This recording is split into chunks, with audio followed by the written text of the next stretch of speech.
Yes. All right. So we're going to read the text of Managing Our Household, Session 5, First Principle, Series 2, Book 2, Chapter 5. In the last 3 sessions, we looked at how to build a framework for passing on the faith to our children.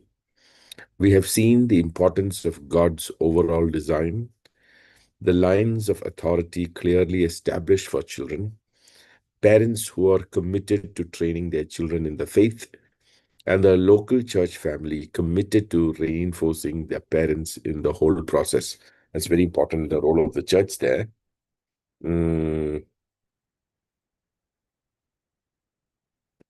local church family committed to reinforcing the parents in the whole process. That's the key for us. The parents are the ones to be training the children in the faith. So those are the two things that very particularly we should observe. The parents are to be the ones training the children. The local church is establishing parents in the whole process. Yet it still has to be accomplished. How is it all going to come together? In this session, we will work on this very problem, how to manage the entire process. It is possible to know the entire framework of God's design and yet fail to manage the process. After all, each child is at least an 18-year project. Wow. That's a very nice idea, no? Each child is an 18-year-old project. Each child is an 18-year-old project. That's a very interesting thought. How do we ensure that the process is working, well integrated, and turning out children from each family who fully embrace the faith? The passage that gives us the key to pulling it all together is in First Timothy chapter 3, verses 4 to 5. And I'm going to read from, just give me a second.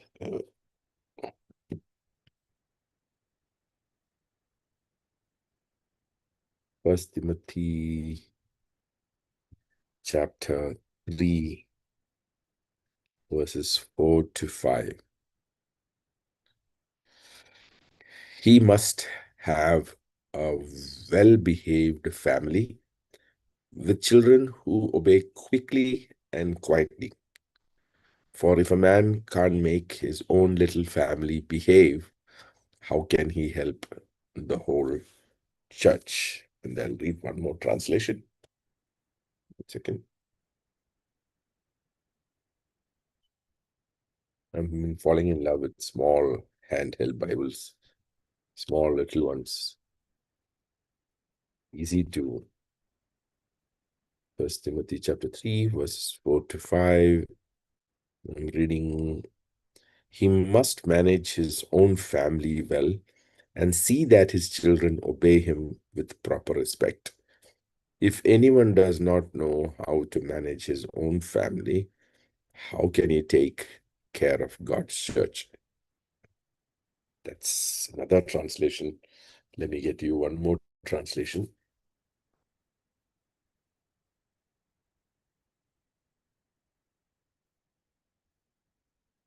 I've done the Living and I have done the NIV. Now I'm doing the NRSV. Just hold.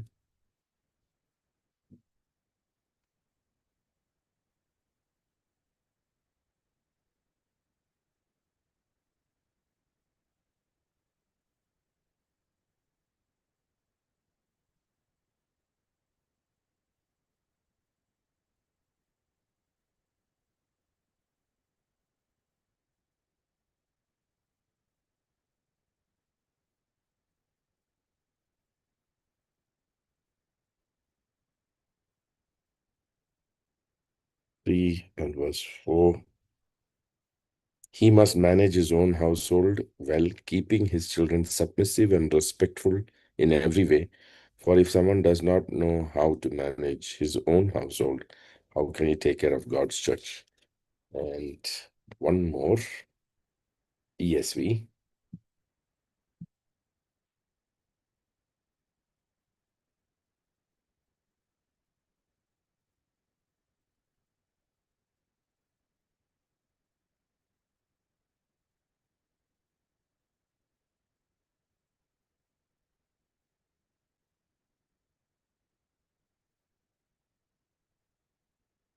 Okay. He must manage his own household well with all dignity, keeping his children submissive. For if someone does not know how to manage his own household, how will he care for God's church? So, a couple of key words that we are going to look at, and that's why I've read several passages. The question asked here is, who is responsible to manage the entire process, seeing that children are under authority and that the faith is properly transmitted? What do you think is the answer?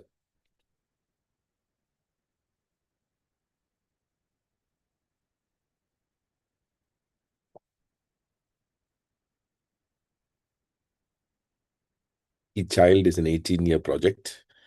We know now the role of parents. We know the role of the church. We know how the transmission has to take place, but who manages the whole process? Who is responsible to manage the entire process?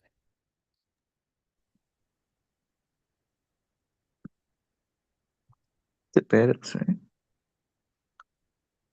Okay. Or church, yeah. No, yeah, Yes. church. Yeah, you got it. So parents do the primary work, but the the work is managed by the church, but specifically in this context, this passage and the other passages we'll read, we'll see.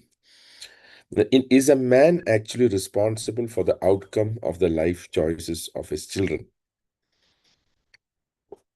Titus 1, 5 to 6. Let's read Titus 1, 5 to 6.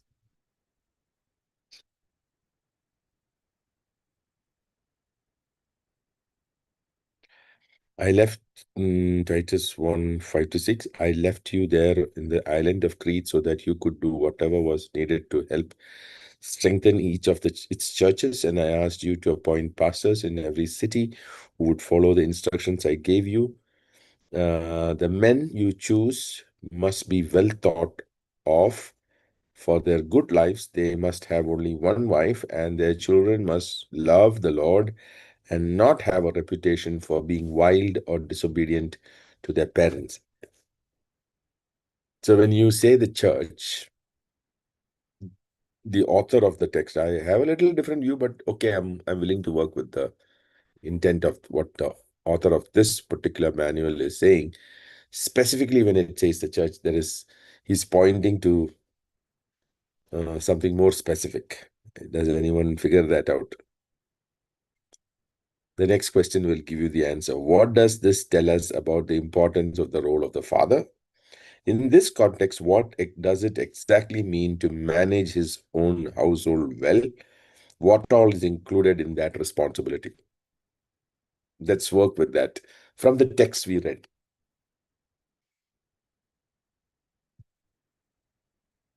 What do you all think?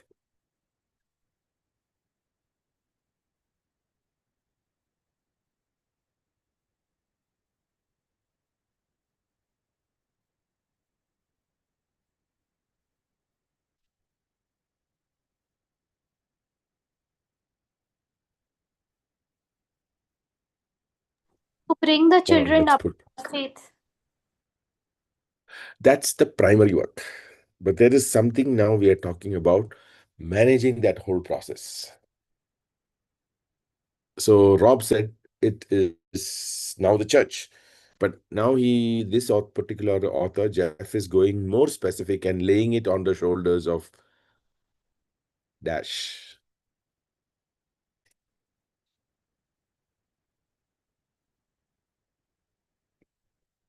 Pastor Victor, if you are not able to speak, you can always put something on the chat. We'll keep the watch on the chat. Yeah, he is putting more emphasis on the role of the father here. Yes. Jeff is giving more importance to the role of the father. Of course, as Yes. we have collectively evolved as a group here in our discussions that it is impossible for a father to do what he's supposed to do without the active role of the mother alongside. standing as a helper and teaching. Some, of course, teaching where the father may not be in a position to teach in a way that the child understands. Maybe the mother is more able to communicate certain things. So, Mhm. so that's that's what I want to just add a little bit, Mhm. and I'll Yeah. I'll try to add here and there. Yeah. Yes. Pastor, are you taking something for your throat? Yeah, I'm doing the gargling and all that. Then some pepper kashayam, then some cough Okay. syrup and all that. Yeah. Okay. So Sounds the bad. table actually. Yeah, Rob, yes. No, but I wanted to tell chat is disabled in Zoom actually. Oh, okay. How is that possible? Participants. No, we can Chat write is on. to Pastor. Yeah, only to No, past. why is that? I mean, I am not disabled anything actually. Who can start collaboration? Host. Who can start collaboration when someone else already is? All participants setting. Now it's Share real coming up. time. Did you press anything? No, I didn't do anything. Yeah, now I can see message everyone. Earlier it was disabled. Okay, no problem. Okay. All right. So, uh, while I'm along with the idea that it's a man and woman's job together, and in the church leadership also, I believe there's a role of the man and the woman, because if there is a role in bringing the children, whether boy or girl, the role of the mother is equally important.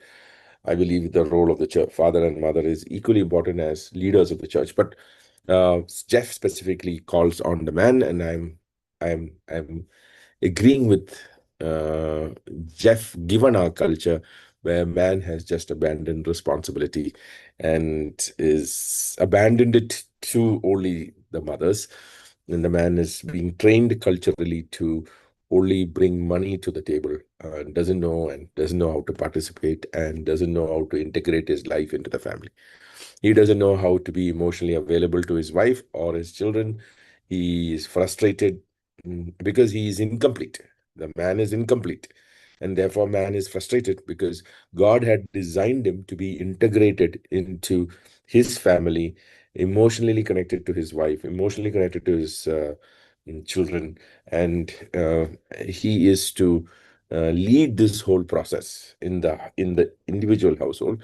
Now, in the context of what the apostle is writing to the church in Crete and to the church at Ephesus, that is Titus and Timothy respectively, we can see that he lays it hard on the man who is called to lead in that specific culture. There is an elder was a man, and the man has the responsibility to manage this whole process. That's the idea Jeff is bringing. Are we all able to see it from Jeff's view and from the text, that there is the role of the man to be leading his family, and there is the role of the man in leading his church as an elder, as a chief elder, to see that this process of the intergenerational transfer of faith is happening with the parents teaching the children, and therefore the children are able to absorb, adapt, and adopt the faith in their lives and the faith infrastructure. I put it in a short, simple way, what we are supposed to draw from these texts. Any comments on those ideas? I'm not taking away the role of the mother. I'm just speaking from Jeff's angle. Also putting it upon us, the men who have, for centuries and for generations, we have abandoned our fundamental roles. And I think we need to recover those roles and hold on to and now to fully see that the faith is transferred.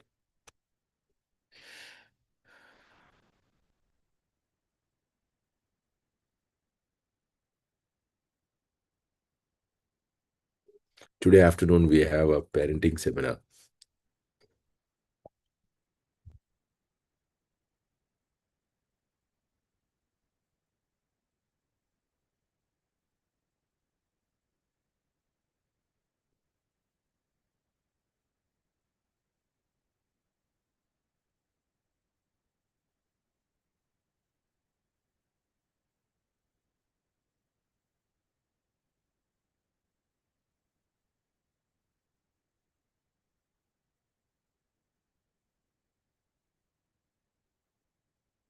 This is what our seminar looks like today. We're doing a 4-hour and we're going to now continuously teach our churches. And a lot of our discussions that we had is going to be very useful for us. Disciplining and raising children. I think one of the art that families or parents have lost is the art of disciplining. So we are going to have dialogues on that. Are you all able to see what I'm sharing? Yes, Pastor, we are able to see. Mm, mm, mm. So we have a meeting purpose to equip and encourage parents with biblical wisdom and practical tools to discipline and raise children 2 to 12 years in a godly and loving and consistent way. This is what we are trying to work with today. Yep. The end of the day, at the end of our session, I want someone to pray for all of us who are leading that session. Okay, I want to consult the scholars, and then we will have a solid discussion on the management of this whole process. Okay. We again turn to, I like Jeff's comments here, are brilliant. I just love it. Though I have a slight, again, I must emphasize, and I'm not saying that all of you should hold that view, okay? And you can hold Jeff's view. All of Jeff's teachings is not Jeff's teaching alone. Jeff has developed it in the context of couple of significant aspects, which I'm going to state some things here so that we have some strong opposition to our teaching. Yes. Thank you, Pastor Victor. So Jeff and his church. Jeff has used his church. Jeff has used scholars, the best scholars from the whole of Christendom, Christian wisdom over the centuries. And everything that Jeff has written, he has sat with his church and they have discussed in a hermeneutical community. Jeff has actually engaged with the top scholars of his time and presented his ideas and talked his ideas out. So while Jeff's name may be put on the book is actually, if you notice, every book has some of the best scholars quoted. And Jeff's intention is not to teach some of the things that our specific traditions hold dear to. Jeff's idea was to teach the gospel and then to implement the gospel in all aspects of the life of a believer, so that he will move from being a believer to a disciple. And he's working with that. And so some parties have raised the question, why are we not teaching the Holy Spirit? Why are we not teaching on prayer? Why are we not teaching on some other topics? And the interesting response I have for all of this is, we are already doing that in our churches. We know how to teach on prayer. We know how to teach on tithing. We know how to teach on the Holy Spirit. We do that so well. And what was lacking is what Jeff is providing. And therefore, I believe this content that we are doing is one of the finest content that is so critical for the church, not available for centuries, now available to the church. And a few of us here have thought it and to take it as priority and to be coming here on a Saturday morning at 7 a.m. to sit and study, so that we are equipped, and not only our lives and our families and our churches, but we also need to help a lot of churches. And I'm now having the opportunity to take this across the globe, and everywhere we teach this content, people are simply blown away that, my God, we didn't see it till now. And that's the situation. I'm having now some strong opposition from within my church's network, and I'm feeling a little discouraged and pained that we want to oppose the content like this, which is really transforming. Anyway, let me read this. We again turn to a passage that is part of an extended community household text that you need to mark. Community household text was one of the key literary designs that the apostle uses in his text. He uses it in Ephesians, he uses it in Colossians, he uses it in Titus, he uses it in Timothy. So one of his ways of teaching was to use community texts, and this could be individual family texts, and it could be general community texts. Okay, I think we have done this earlier, so I'm not going to too much get into it. Beginning at First and Timothy chapter 2 and continuing through to chapter 6. In this particular context, Paul listed qualifications for being an elder in a local church community. The reasoning goes like this: if a man cannot manage the affairs of his own household well, how can he be entrusted along with a team of other men to manage the affairs of the household of God, the local church community? Therefore, even though the passage is within a list of qualifications for elders, it clearly is a pattern for all men, since elders are made up of men who show exceptional character and leadership skill in their own homes. As I said, I differ a little bit, but I'm going to hold on to what Jeff is saying to really hold us men accountable. Okay, what exactly is a man? In this case, a father responsible for managing his own household. The term manage is used twice. What does it mean? There are 3 clues into the precise meaning in these 2 verses alone. First is the actual meaning of the Greek word for manage. It literally means to preside over, to stand before, to rule, or lead. The second clue is in the term used for taking care of the church of God.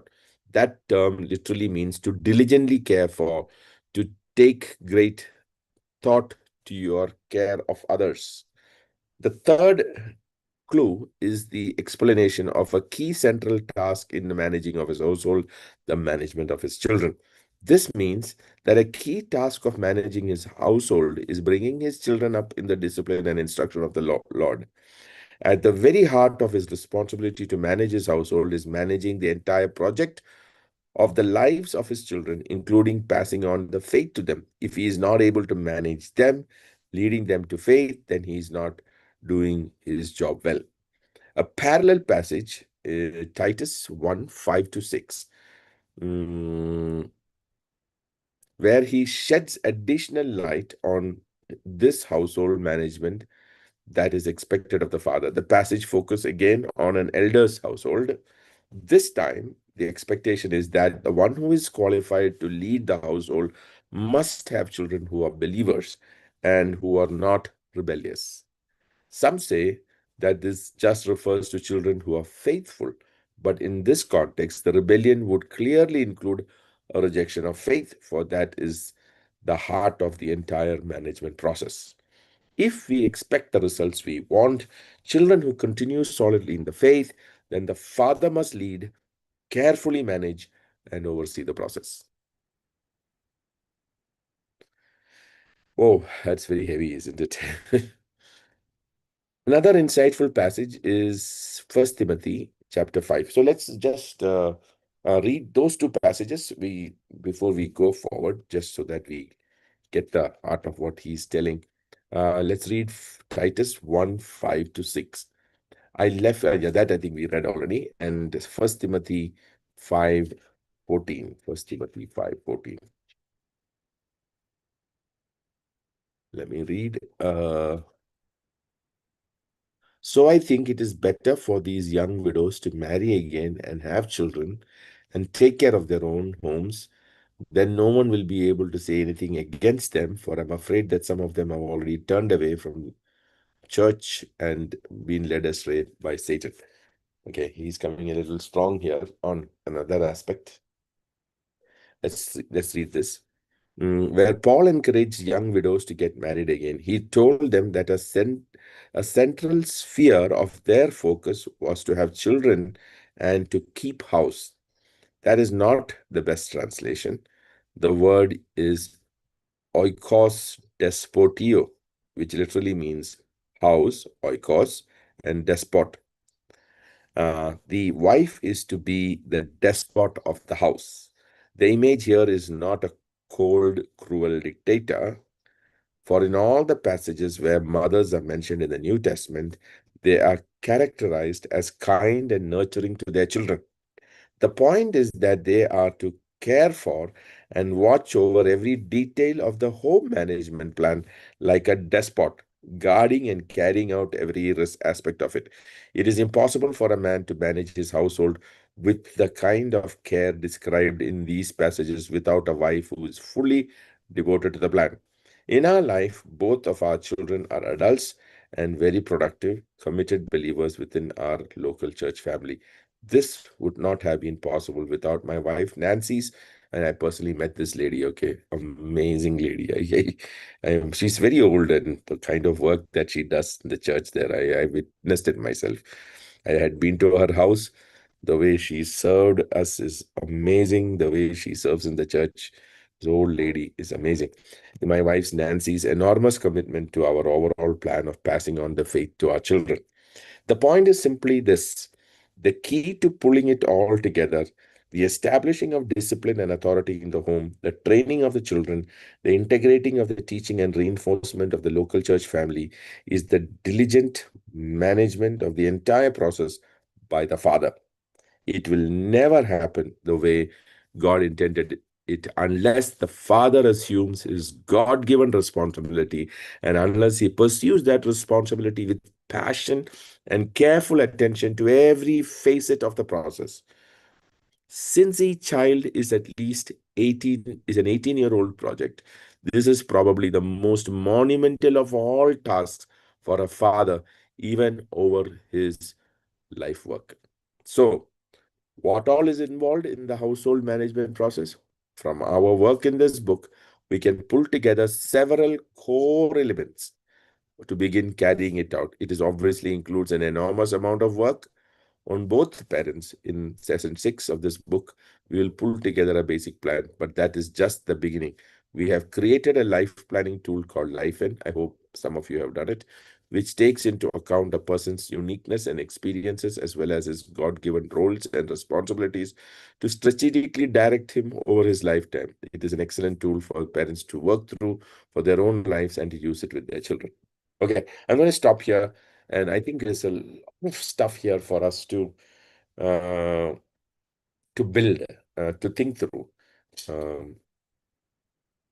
I like discussions. I got lots of things in my mind, but I want to come in last, and otherwise I'll keep yapping. And I want a lot of us to interact with the content that Jeff has written, which I think is a masterpiece.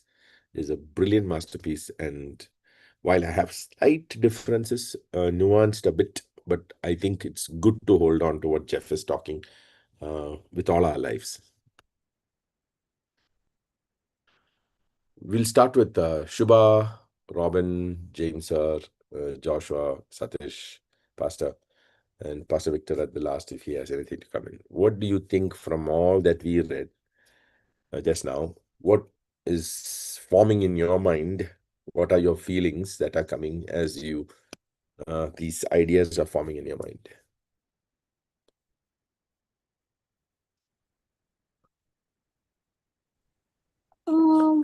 Pastor, again, this is an utopian concept, but what if similar things were taught to every father, like, in the society, not just in the church, so that fathers realize that they have a responsibility, such an important responsibility, because as usual, culture has reversed it. Like, fathers will be like focusing on earning, and then mother is left to so many things. Mm-hmm. Mm-hmm. It's interesting you called it utopian when this is what God actually planned for every family and every church community. It is the plan of God. It's the core plan of God. And we have reached a place where, and I really respect what Shubha said in the sense that when I also get the same feeling, my God, this is utopian. That means it's an idealistic world we're talking about. And because we are so far away, we call it ideal. But This is where God actually intended us to be. Hi, Daisy. Hello, Pastor. Good morning. We are in the heat of a solid discussion, so please join. Yes. Yes, Shubha, thank you. I like the part that utopian idea is actually not utopian. It is we are so far away as church and as family from the core ideas that Jesus had given us through the Spirit to the apostles, who was given it to the churches. We are so far away. And here in Just for Daisy, we are looking at the idea of the management of the whole process of transfer of faith between generations, uh, both at the family level and at the church level. And Jeff, the author, has put that squarely on the shoulders of the man father, and that he needs to oversee the process. And we are discussing along those lines. Yes, Rob, what do you think? Yeah, I want to take it like, yeah, um I just want to, I've been thinking about this household text we did a couple of I think weeks ago or months ago Mm-hmm. uh, about the role of father, son, slave, father, wife, it's like Mm-hmm. husband, wife, Mm-hmm. slave, and children. So Mm-hmm. there, it's not about putting the responsibility. Of course, in that culture, it all belongs to male because it's a male-dominated society, and it's kind of Paul is trying to reverse like they want to make men more responsible and be more Christ-like. That's why he Mm-hmm. defined that. At the same time, of course, wife's role is also there, but yeah, also in this case about taking care, managing the household and all, I think, as you mentioned, in our culture, we are lacking that focus. So I think it's important to turn it around and put it on the shoulder, but at the same time, of course, the wife is also essential part of that. It's not like entirely he's the only person who is doing. It's like Mm-hmm. the stress, like similar to what Paul is doing in the household text.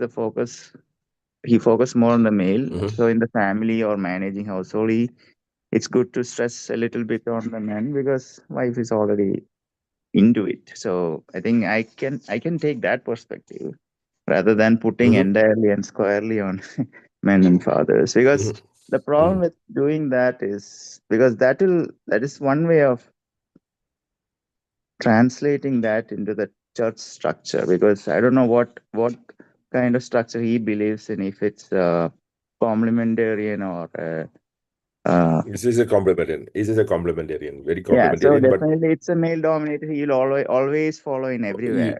yeah, but Rob, one of the things that I Yeah. observed when I was there, I stayed with them about at least 2 weeks now. 2 years I've gone there, and 2 years I've stayed with their families. The men who are head of the house, the way they serve is amazing. I stayed with them. I stayed with one Mhm. family, a lovely family, and their faith translated into life. While the man is the head of the house, the way the men serve the children and the mothers, the fathers serve the mother and the children is phenomenal. Is phenomenal. I have no Yeah, problem no, with that idea. I'm not denying that. I agree. But what my point is similar to how we interpreted the household text. The Yes, similar way yes, we can do it in managing the households as well. That's yes, my yes, point. Yeah. yes, yes. Agreed, Rob. James sir, what do you think about this framework?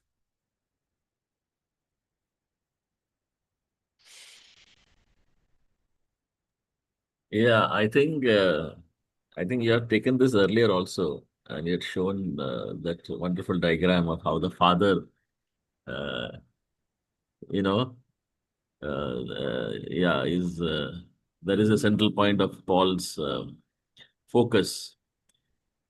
So I think that is of course culturally we can say male dominated and all that, but I think that is a very solemn responsibility from this just standpoint, because all along God has been showing in His scripture how that uh,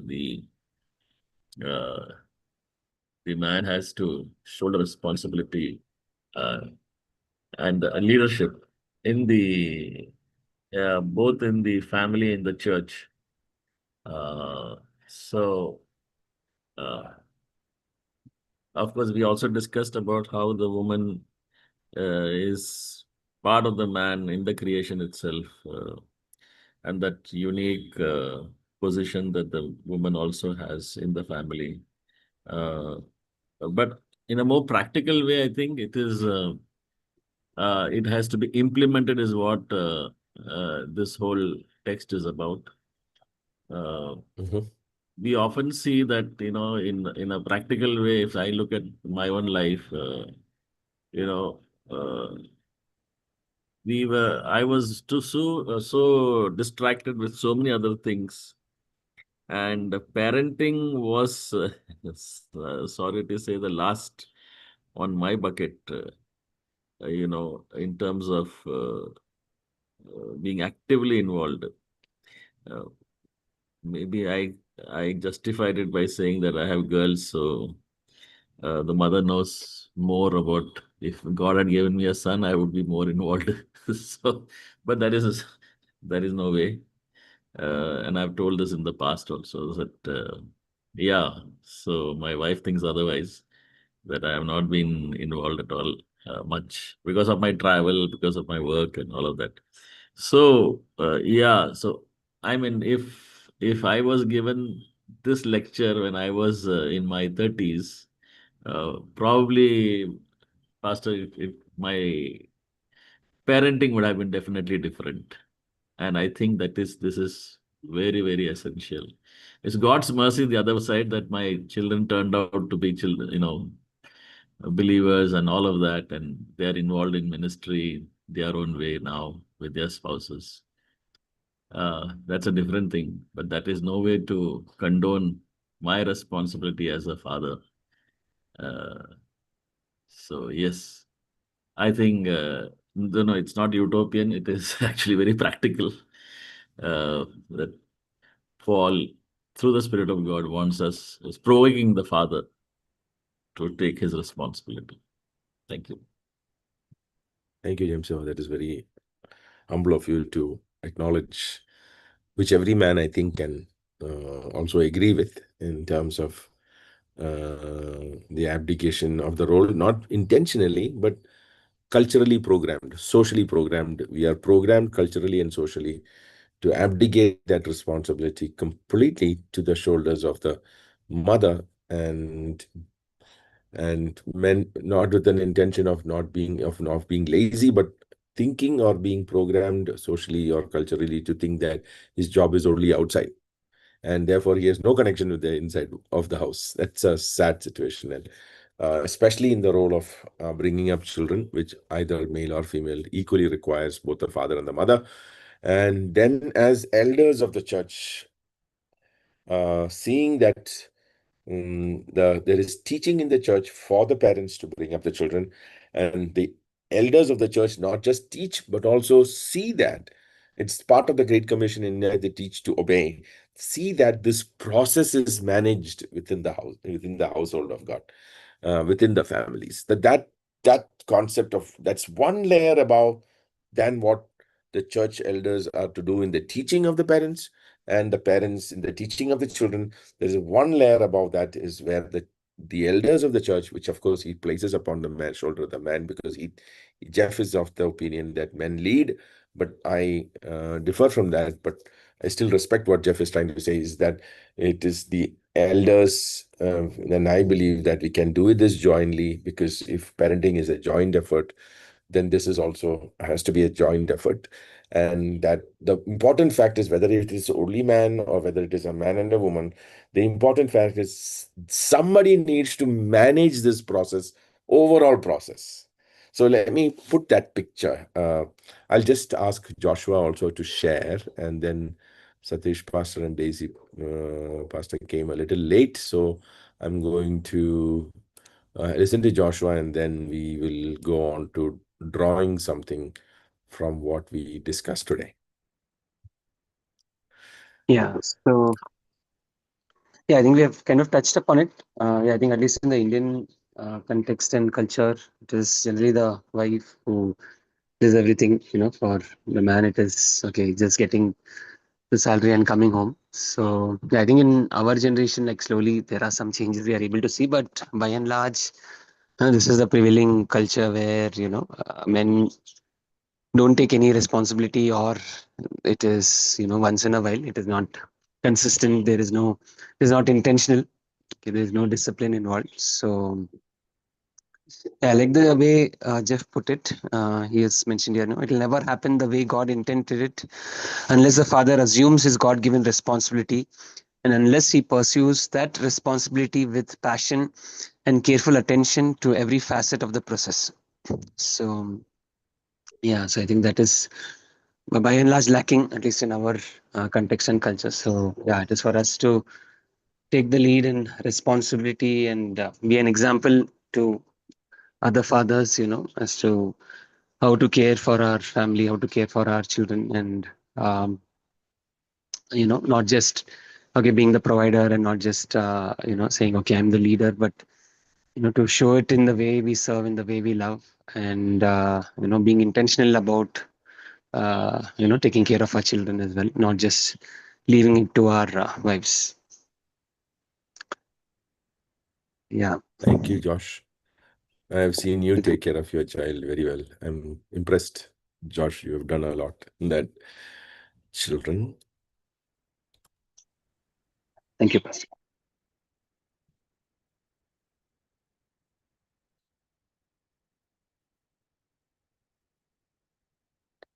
Mm.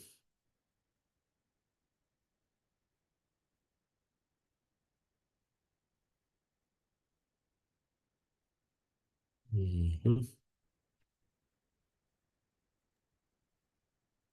Can I say something? Yeah, sure. Why? Of course not. Of course, something is happening to my. uh, yeah.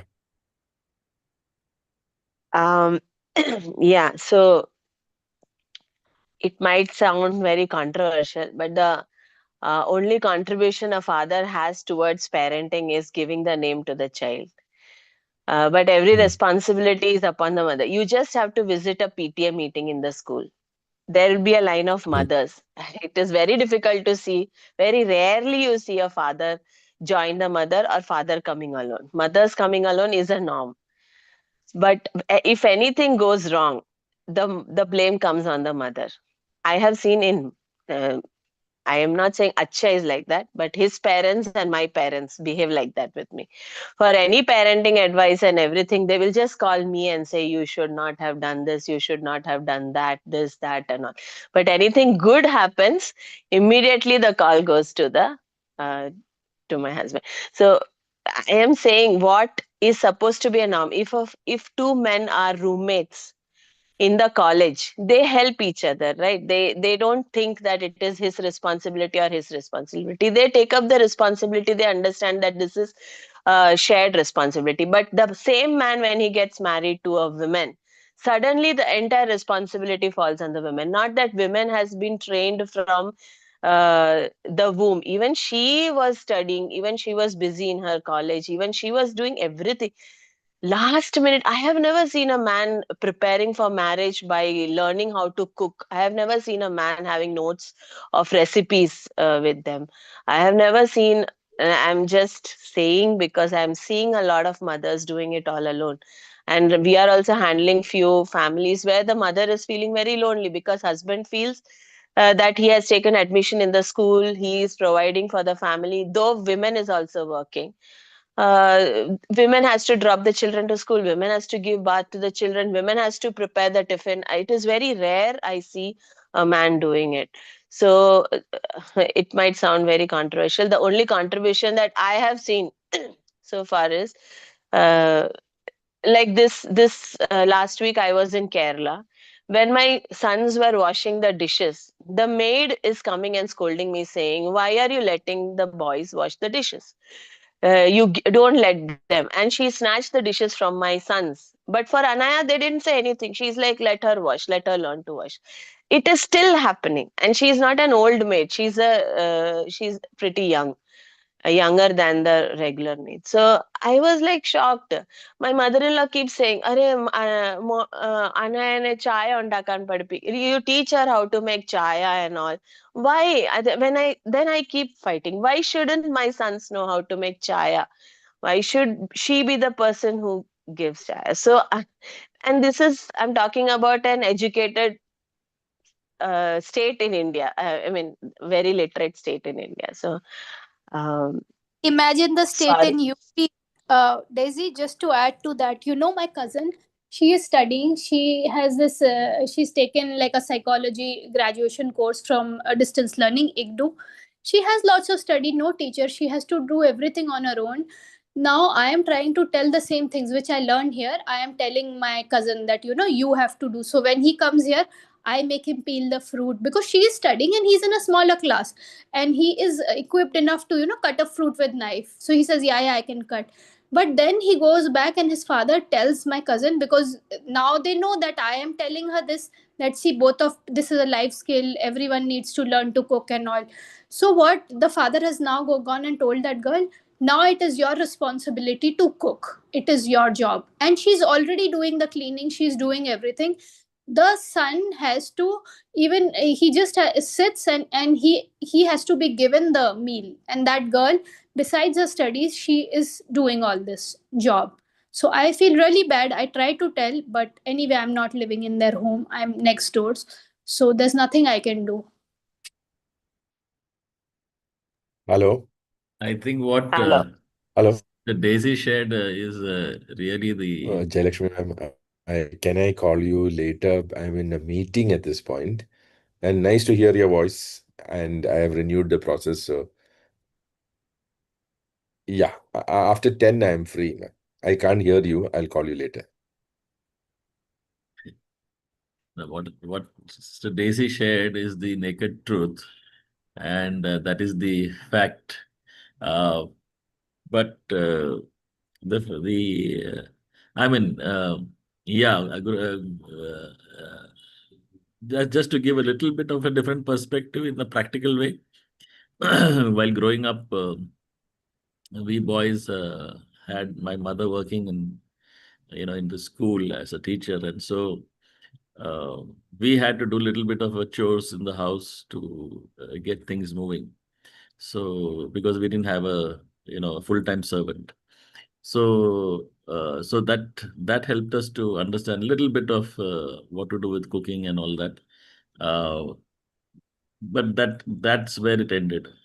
But thereafter, of course, as I grew up and as I was listening to many servants of God, the thought was that I should give one luxury to my children, that not allow their mother to go to work, so that she should be at home to take care. And that's the grace God has given me, that all through our lives, my wife has not worked, and she's been with the home. She's taken care, I mean, given full time. So even if our luxuries are less, no worries. Let's give priority for the woman to take care of the family. But that was it. But then the next generation, as I see, my both my son-in-laws are cook, and they support. Not that my daughters work, but still they do additionally some cooking also. So that's a little different thing I have seen. Just sharing my practical observation. Thank you.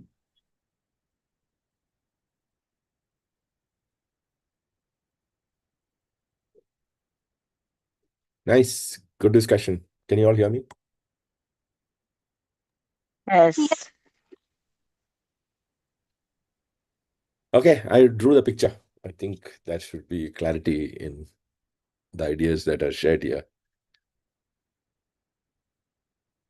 So while I understand the gender argument, in the gender argument, I I have a personal conviction on something, but and others may hold a different conviction. But while we get into this arguing of the gender issues, we may miss the whole truth of what the scripture is conveying to us, which is what I put on the board. So I've not addressed the gender issue here, which it has to do cultural and social as well as scriptural. But I think there is another truth that more deeper and more significant truth, that which I have portrayed on the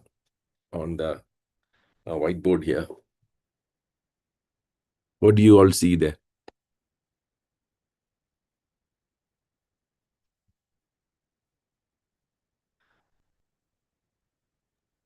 So you have to explain it. I think Okay. Anybody wants to? So, father and mother have shared responsibility of bringing up the children. The teachers are equipping the father and mother, if I'm not wrong. And the elders are overseeing the whole process, intergenerational. That's what I understand. Yeah, this side is next generation. Father and mother are equipping the children, and it is in it is a two-way process. I see two-way arrow, next gen and the local church. Okay. And all this is happening within the framework of the church. Church.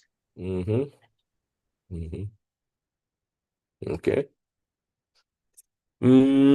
Okay, you are there, but anybody else want to take a go at it?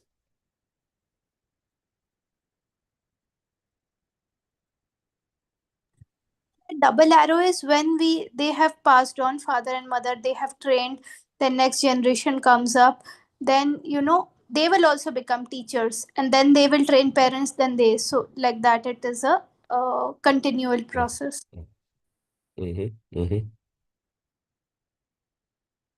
Okay.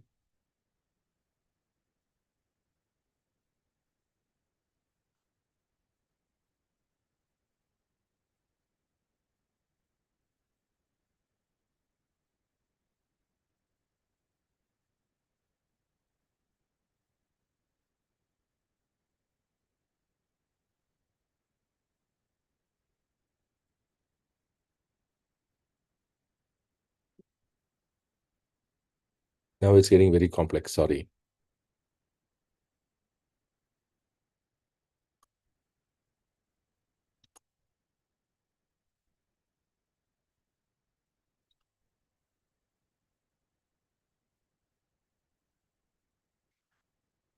All right, so let's look at this. So when we are looking at these ideas, and as I said, we definitely have a discussion around the gender of these roles, but I want us to park that so that we don't miss the bigger truth of what. So the question of gender would be who takes the responsibility. I'm of the opinion we jointly take responsibility because that is in the original creation order. But yeah, Jeff is calling the men into the light, and I say there is a space for that. Let's keep that in mind, and let's work with the process that we are supposed to manage. So when we say church, we know that it is a network of communities. Okay, so within a local church, it is the elders who oversee the process. What is the process? This is the process that the teachers in the church teach the father and mother how to raise children in the faith. In the faith. Okay. And as fathers and mothers are equipped, they bring up their children who rise up in the faith, who become fathers and mothers, who raise up children in the faith.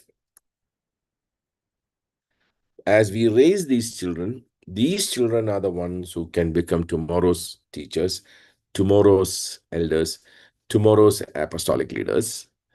because you have brought them in the faith.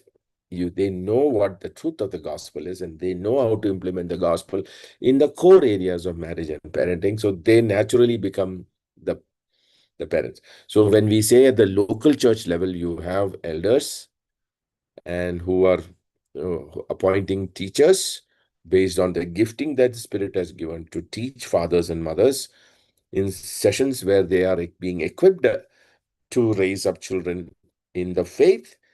And these children, when they grow up, they become fathers and mothers, and they transfer that faith to their children. So you have here, very important for us to identify, is Gen 1, Gen 2, and Gen 3.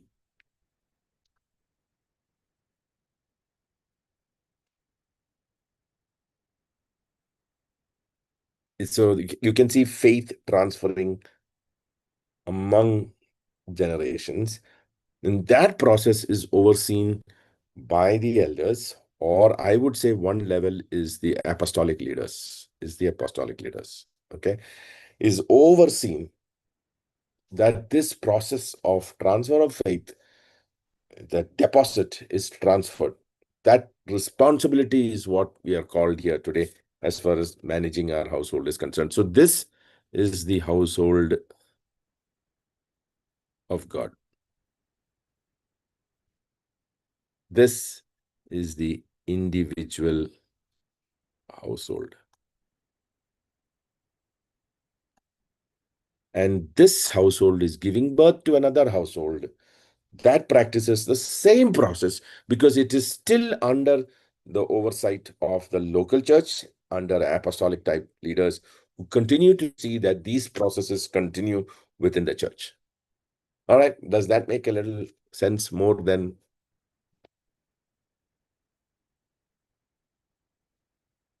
You tell me, anyone who is best at complicating things is me, especially on whiteboards. But I think for me, in my mind, I'm getting clarity more as we put that picture there.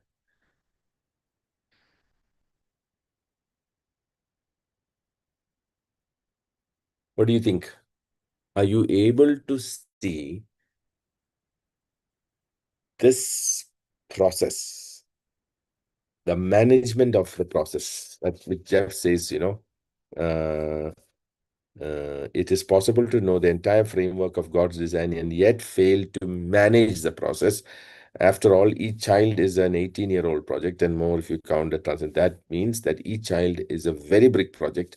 How do we ensure that this process is working well integrated and turning children in this thing? And then again, he says, in another passage, he says, the term managing that process. I How hope do we you, are able to see. Pastor, how do Yeah, we Pastor. do we help the elders to understand how to oversee the process, understand because in Exactly. today's world, if you start asking questions to any family, they'll say you are interfering in our personal life and private life. And so how do we?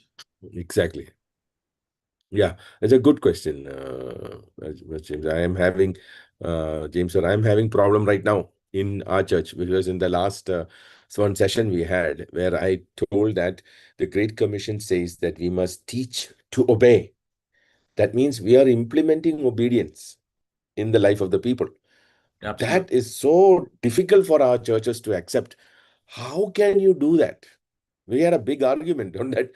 I said, that's what Jesus commanded us to do. And he has given the authority to do that in the first in Matthew 28, 18 to 20. He is giving us the authority to implement obedience in our churches. Or let's say it is not just teaching, it is teaching to obey, which is, I think, according to me, implement the obedience. And that is because we are authorized by Jesus to do it. And we need to show our identity card when we do this, because Paul says, I, Paul, a servant of God and an apostle of Christ. And that's his identity card, because that's why he's going to teach you He's teaching his church, and he's taking authority to implement the teaching in the life of the church. And I think we need to come to that place, because I think elders have abdicated that role. So when the argument came on strong in last Sunday when I was sharing in the HSR church, they all said, no, no, no, I don't think we can interfere. How can we ask people to? We can bring the horse to the water, but we cannot make it drink. That's a philosophy of the world. Look at how the philosophy of the world is working. So I said, I will bring the horse to the water, and I will stay there till the horse drinks. I don't know what I have to do, but I will do everything possible in my power till the horse drinks. That means to say, I have to, by the commission that I have been given, and by the authority that has been given, and the perpetual presence of Christ in all that I'm doing, it is my responsibility as the head of that community to see that Christ is formed. Until Christ is formed, that is the idea Paul gives, and the bride is prepared for the coming of Christ. And if I abdicate that role, I am in violation of the Great Commission. I have been disobedient to Jesus, and I rather be obedient to Jesus, and you hate me for implementing obedience in your life. What do you think about that? Absolutely, Pastor. I think you've nailed it well. It is such a difference in a paradigm that earlier, in a Pentecostal, sorry, I'm using an because Feel free. please bear with me, because I've moved through many denominations. So I mean, I've seen closely worked. I worked with closely all denominations. So Yes. especially in a Pentecostal denomination, the pastor's chief role that I've observed is basically to create that friendship and follow up, so that they keep attending the church service on the Sunday and continue to be members, so that no flock is lost. But this is such a paradigm shift when I hear you now, that if this is what you say is implemented in every church, irrespective of denomination. I mean, our local community, church community, would be totally different, absolutely different. It will be actually centers of gospel mission, as Jeff says. Yes. Every family Yes. becomes a mission center. Every church, local church, becomes a mission center, if this is put in practice. You nailed it, James, sir. That is exactly the ultimate vision that we are seeing here. So the implementation of the gospel in the lives of the people is such that we are facilitating not just the teaching of the Jesus curriculum, but we are facilitating the obedience to the teachings of Christ. And if we fall short of that, we completely terminate the pregnancy before its time, and we lose out. And that's what the church is going through. That's what the church is completely.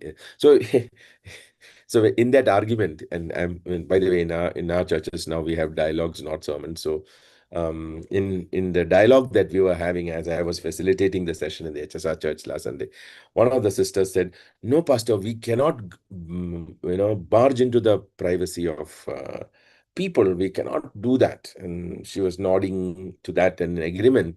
And I asked, uh, but can I ask you one question back? And she said, the congregation was responding yes, and she also said yes. I said, you have children. Would you give wonderful ideas to your child? Or would you just give teaching to your child? Or uh, would you give a set of instruction to your child and leave it to the child's discretion to obey? She said, no, I will see to it that he obeys or she obeys. I said, then that's the exact thing that Jesus is telling the elders of the church to do with the church people. You just don't give them a set of instructions, but you see that they obey the instructions, as a father and mother would work and do everything possible to see that the child obeys the instructions. In the same way, the father and mother in the church, the elder families in the church should see that it is implemented in the lives of the people, in their own lives and in the lives of the people. Because as parents, if we are clear on bringing obedience in the life of the children, then as elders, we are committed to bringing obedience in the life of the people. It is a parallel concept. It's a ditto concept of bringing obedience. And I don't think there's any difference between these two processes. And discipleship itself from Matthew 28:18-20 is clear in this particular area. So if we are doing it for our children, then we do it for our church, because that's the concept that Jesus is talking about. That argument instantly I won. Nobody further had to say anything.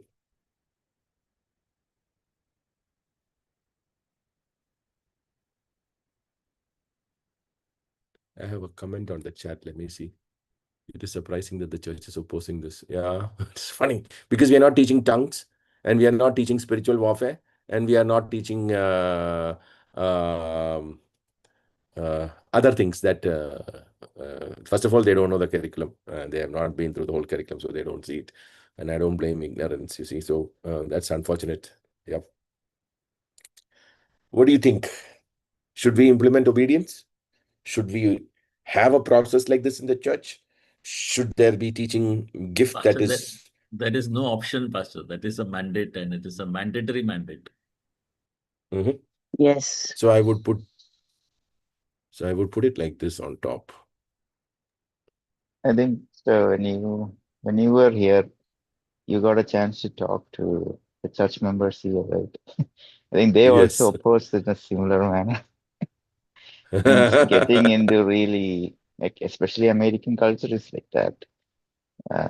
So if you're telling them to, make sure that they obey, that's kind of very difficult for them. Yeah. So it's not it's a difficult thing to grasp. So we're also, it's more of like Sunday sermon is the main source of Bible study. Other than that, there will be personal studies, but in this manner where the elders really look into getting them to a plan to obey and all, very, very alien to them. So Pastor, at least this process you make a book and write, and we can disseminate it across churches. multi-generational transfer of the deposit. So whatever we are studying is all fitting in, no? I mean, so many elements we are studying, but as we build the pictures, we are able to see the light of God's wisdom so clearly, so magnificent. I get overwhelmed when, I'm just drawing this picture for the first time from all that we are reading and studying and everything. But I'm able to see the wisdom of God so clearly in that our generations are protected.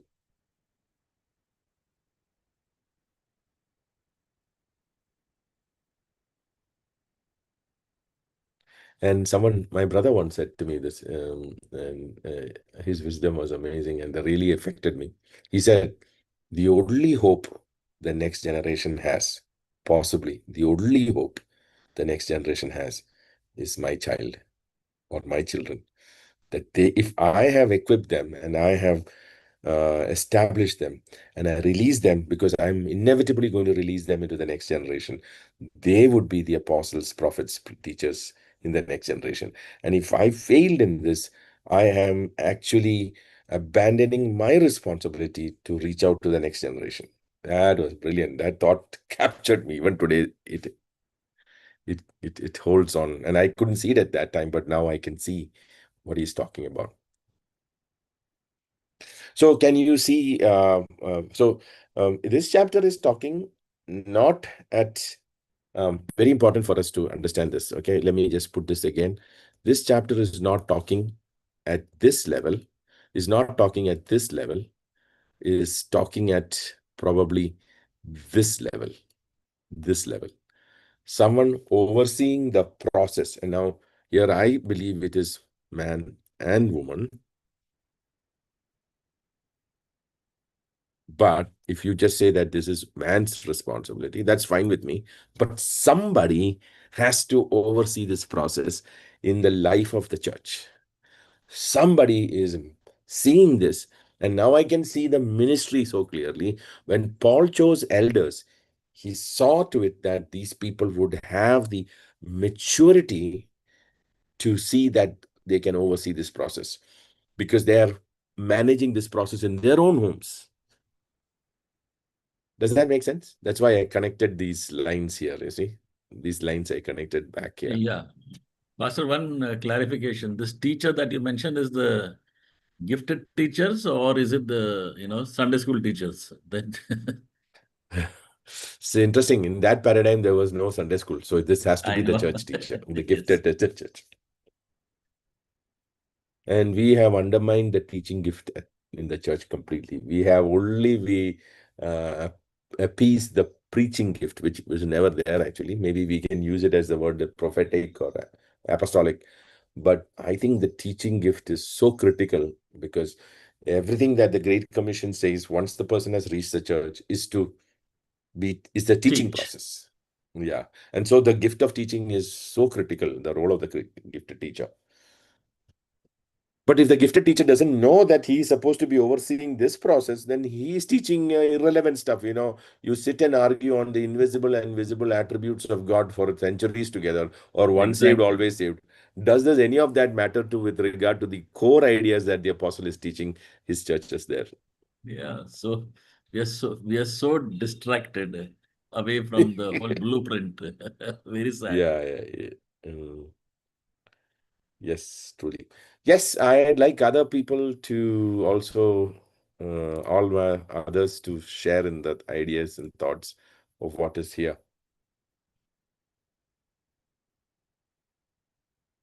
Anybody else would like to share some ideas? I think all of us have shared.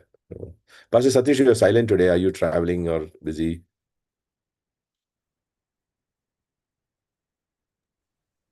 Pastor, no, Pastor, I'm having a tooth pain. That's why I'm silent. Oh, okay. No problem. Sure. But I'm watching Pastor. But one thing I want to say about this diagram which you have shared. It's really nice, transferring the faith to the three generation. But one thing is not happening in the church today. Even if we take discipleship and teaching to the parents, parents are today. I'm saying about the today generation. They are not ready to surrender or submit to the church leaders, and they are not ready to obey.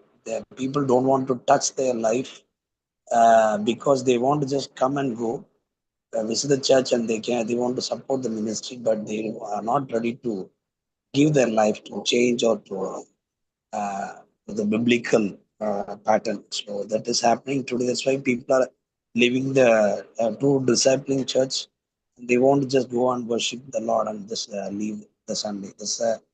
That's a generation. Today generation. That's how they are living their life. That's what I believe. So that should be Satish, brought to the change. yeah, Satish Pastor, so you are saying correct. That today people are not interested in allowing anybody to speak into their lives. You want to hear a nice sermon, feel good, have a nice emotional experience in worship, and then you take the prasada. You're blessed. You know that you're forgiven, washed, cleansed by taking the so-called elements, and you go back feeling everything is okay. Is the situation in the church today, especially the new generation churches? In most of the Pentecostal churches, this is what they think is. But can you see the process actually what was supposed to happen in the church, and how far we have gone away from that process? To such an extent, this, when you teach, can sound alien, Shubha said, utopian to that generation. No, Pastor, as James has said, we actually have gone far away because the systematic, I don't know where we got it from. Only the Sunday sermon, only preaching is important. Rest all the days, as he said, we want to retain the believers for a certain period, and we want to keep their membership. We are not focused on their transformation in their personal life. But actually, what happened in churches, if we keep on preaching on Sundays, and after a time, the next generation rising up without faith, when they leave the church, we are actually hurted, and personally, we are searching the answer after so many years of preaching. Absolutely. So what I'm so desperate now for is that now that the Lord has revealed to us, opened our eyes to see the truth of the gospel. Yes, Pastor Victor, speaking the truth in love is taken to the extreme, and we can't bring correction at all. Yeah, because I think the discipleship process is misunderstood in the whole thing.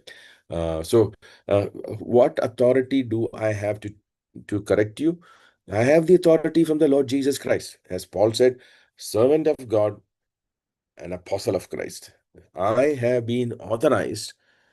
And today my statement to my church is, if you want to be part of this church, then you have to be willing and submit to the authority of the scriptures. Where does the elder get the authority from? He or she gets the authority from the scriptures, and which has been given by the Spirit, which comes from Christ, and therefore your authority comes from Christ, to see that our church people are obeying, and Paul puts it so beautifully, until Christ is formed in you. I am going to persevere until Christ is formed in me. All right. Thank you, Pastor Satish. That is nice. And Pastor Victor, thank you. You too.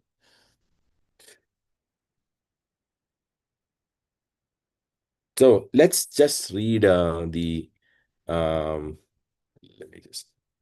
let's just read the other scholar, and I think we can answer a little bit of what's the time? Yeah, we've got about 20 minutes. Let's finish this. The following quote is from George W. Knight III, a New Testament professor and significant contributor to the Council of Biblical Manhood and Womanhood. The care and management of the home and children is another area in which Christians need to implement biblical principles carefully. The scriptures present the direct management of children and the household as the realm responsibility for the wife and the mother. The 1 Timothy 5:14 says that wives are to manage their homes. The Greek word oikodespot, which is rendered the manage, is a very forceful term. That's very important, okay? The forceful term. Proverbs 31 indicates some of the many ways in which the management is carried out. Verses 26 to 27, she opens the mouth in wisdom, and the teaching of kindness is on her tongue. She looks well to the ways of her husband and does not eat the bread of idleness. The husband must recognize this calling and grant her the necessary and appropriate freedom of operation under his leadership. At the same time, the wife must recognize that her management is to be conducted in submission to her husband's leadership, who is responsible for the overall management of the household. Titus 2:5, to be busy at home and to be subject to their husbands.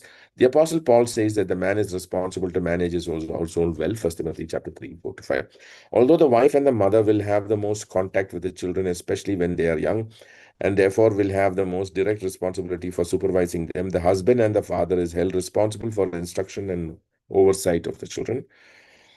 It is imperative that the fathers and mothers carry out this joint task in such a way that the leadership of both over the children is maintained, and the headship of both over the children is maintained, and the headship of the father over the family is manifest. Okay, so just getting balanced here there. Thus, neither should allow the children to play one parent off against the other in seeking to contravene the other's commands and prohibitions. It just happened yesterday night at around 10:30, 11, when my third one hijacked my authority. The parents and called my wife, and that's a very interesting thing that happened. The parents should resolve those questions in private, away from the children. In public, they should uphold each other's decision, especially the mother upholding the headship of the father. Fathers should exercise an appropriate leadership by being careful to avoid exasperating or provoking comments or commands. Ephesians 6:4, Colossians 3:21, that only discourage or anger their children, but also provide occasion for their wives to feel the necessity of intervening and making it more difficult for them to be subject to their husband's leadership. Exasperating or provoking comments or commands, including commands that are unjust and commands that are given in a callous or unfeeling way, All parental give and take before children should manifest mutual respect and communicate before the children that the husband genuinely loves and respects his wife, and the wife too respects and desires to submit to the leadership of her husband and their father. Such an attitude can itself be the best setting for the children to learn their own necessary submission to both the father and the mother. I love the balancing idea. I'm pretty happy with George W. Knight and Jeff, as it is not enough to just understand God's design for family, especially as it pertains to the central task of passing on the faith to our children. We must think through how to put it into operation. This calls for a very significant management process, which necessarily falls on the father. So many of the books today are nothing more than shallow how-to books with simple remedies for solving the problems of the family and reversing the exodus of our children from the faith. This issue is designed to cause us to begin to think through the directive of being serious, diligent managers of our household. The significance of men carefully managing their homes is the idea that he's giving there. And I would just add men also, women also, but for Jeff's idea, that way he's looking. So what is likely to happen to a household with no clear leadership, with no clear, careful management?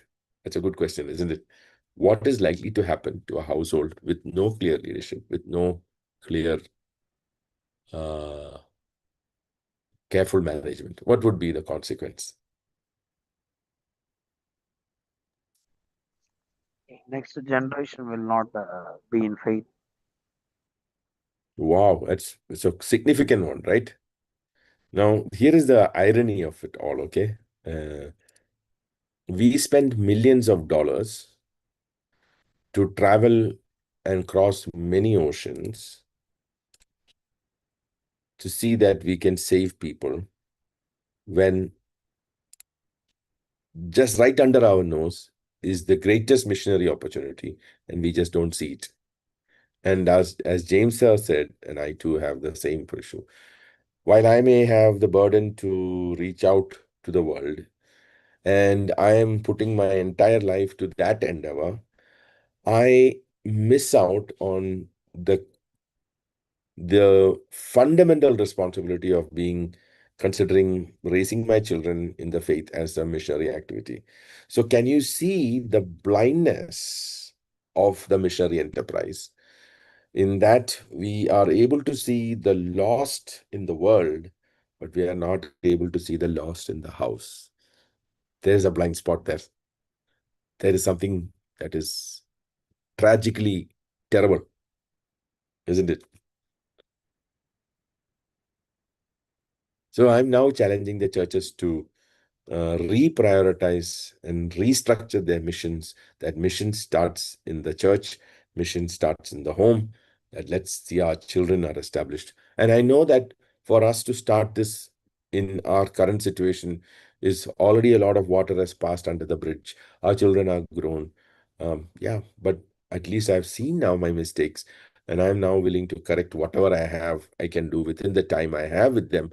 But it is also important that I'm teaching and reworking my church structure such that we can oversee a process like this in our churches. It may take a lot of problem in our church also to implement. A lot of responses, people leaving our churches, people leaving our leadership, people hurting us, responding badly to us. It doesn't matter. That's the cross we are supposed to carry. That's the obedience and the suffering of the obedience Jesus called us to.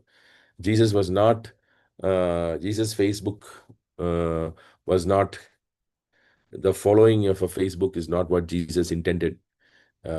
Jesus intended a following that was obedience, and it will cost us. And it is costing me as I teach. It is costing me, it is costing people who are now starting to listening to this teaching, because this is what Jesus has called us to.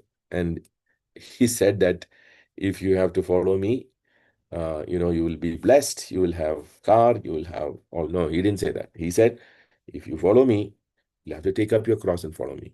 You will may have to set your priority over allegiance over your own family, your own property, your own near and dear ones. You would have the supreme responsibility to obey me as primary. And this will cost you struggle. This will cost you suffering. And he called us to that. And our response to that should be, here I am, Lord, send me. That idea is, I'm willing to take the cross. I'm willing to suffer for teaching the truth and living the truth. I am willing to be different and be attacked and be shot at for the sake of the truth. And I will hold no grudge against the one who's shooting me or the one who is hurting me or who's abandoning me, who is betraying me. I would not hold anything, because Jesus dipped the bread and gave it to Judas, saying, hey, I love you, man. Go ahead and do what you want, but I'm going to still love you. So that we hold on to at the heart of our relationship with Jesus. Why is it important for the father to be deeply involved in the managing of the household? Can he just not give general oversight? What do you think about that? That's a good question, actually.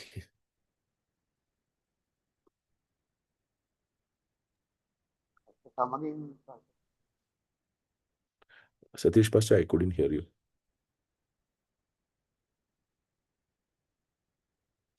Why is it important for the father to be deeply involved in managing the household? Can he just not give general oversight?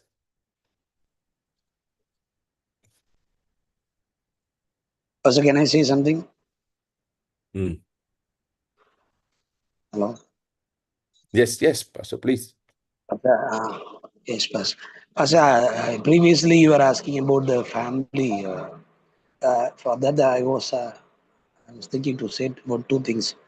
The previous generation, or the generation while Paul was teaching, wives were treated as slaves, and uh, even the children are not was actually not overseen, or they were not deeply looked by the father. So, as a husband and as a father, also I want to say two things. A person who is a husband, he is actually treating his wife as a slave when Paul was ministering.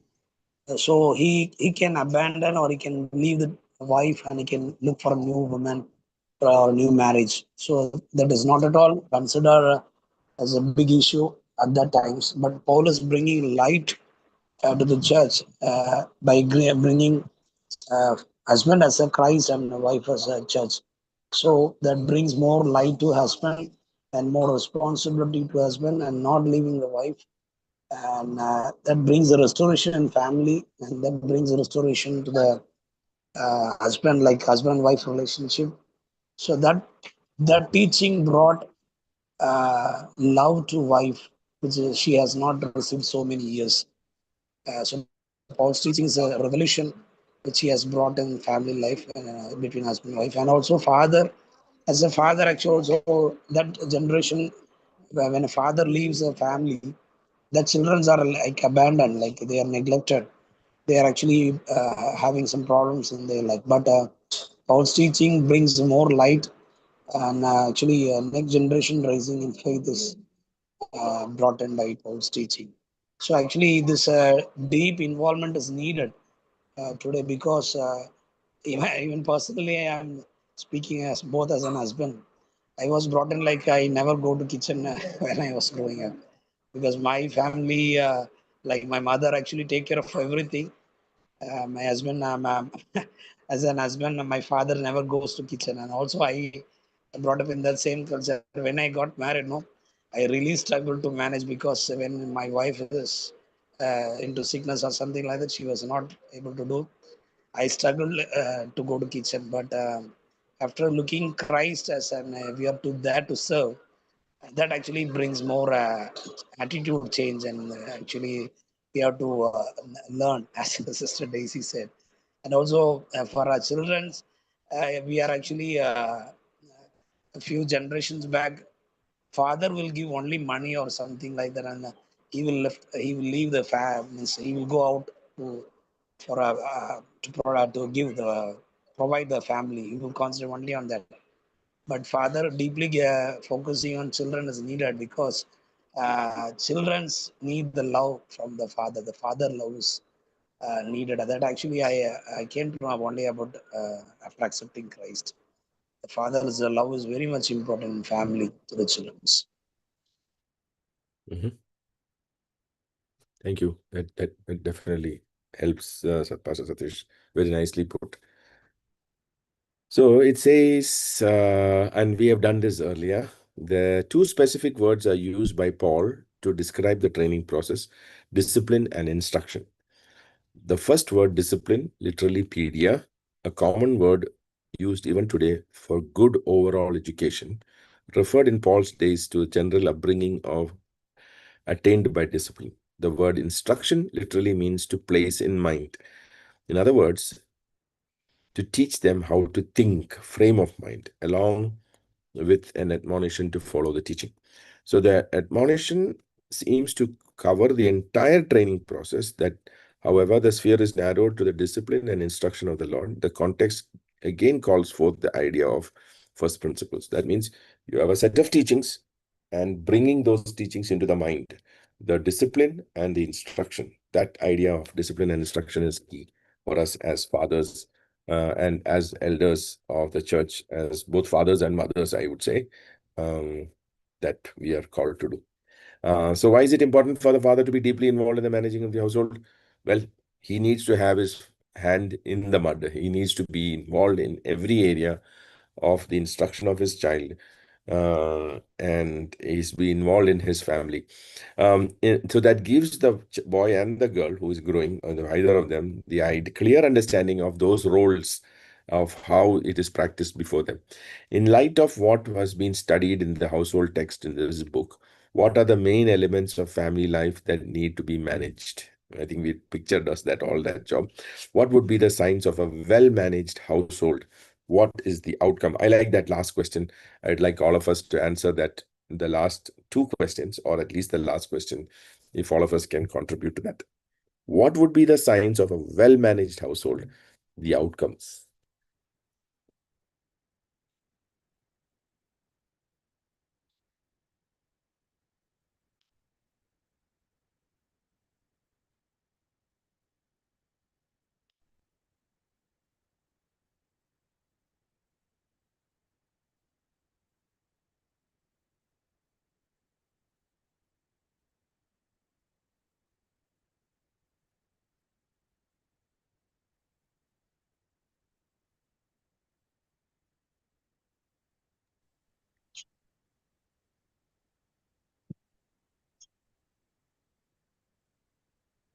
Yes, I think the outcome would be family. I think, as as is mentioned, I think in First Timothy chapter 3. So yeah, so the children would be obedient, not given to be a role model in their community, and of course, the family itself would be an example to other families, both within the church community or even within um, the community that they stay in. Of a model household, and yes, I think being brought up well, or a well managed household would result in the children also, um, yeah, not just being good role models, but also in their whatever they choose to do with their career vocation, uh, that excellence, or that what you would say, uh, that sincerity, that honesty would be seen in whatever they do. Okay.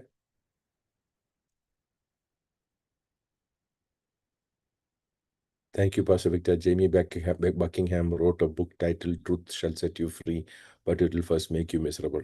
Absolutely. Yes.